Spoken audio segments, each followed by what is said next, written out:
નમસ્કાર દર્શક મિત્રો, @ગુજરાતમાં આપનું સ્વાગત છે. ગોંડલના ભાજપના પૂર્વ ધારાસભ્ય જયરાજસિંહ જાડેજા અવારનવાર ચર્ચાઓમાં રહેતા હોય છે. ક્ષત્રિય આંદોલનના સમયે પણ જયરાજસિંહ જાડેજા તેમના નિવેદનોને લઈને લાઇમલાઇટમાં રહ્યા હતા અને હવે તેમનો પુત્ર ગણેશ જાડેજા પણ ભારે હોબાળો મચાવી રહ્યો છે.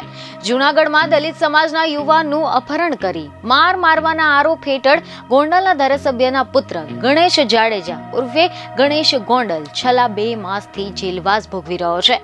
ત્યારે હવે રિપોર્ટ એવા મળી રહ્યા છે કે જ્યારે તેને કોર્ટમાં જામીન માટેની અરજી કરી હતી તો તેનો ચુકાદો પણ કોર્ટે અનામત રાખ્યો છે, જેના કારણે ગણેશ ગોંડલને હજુ પણ જેલમાં જ રહેવું પડશે. હવે જો આપણે આ વિશે ડિટેલમાં વાત કરીએ તો તમે જણાવી દઈએ કે ખબરો એવી મળી રહી છે કે ગોંડલના ધારાસભ્ય ગીતાબા જાડેજા અને પૂર્વ ધારાસભ્ય જયરાજસિંહ જાડેજાના પુત્ર ગણેશ જાડેજા ઉર્ફે ગણેશ ગોંડલ સહિત 10 જેટલા લોકોની સામે જૂનાગઢમાં દલિત સમાજના આગેવાન રાજુ સોલંકીના પુત્ર સંજય સોલંકીનું અપહરણ કરીને ઢોર મારવાનો આરોપ લાગ્યો છે.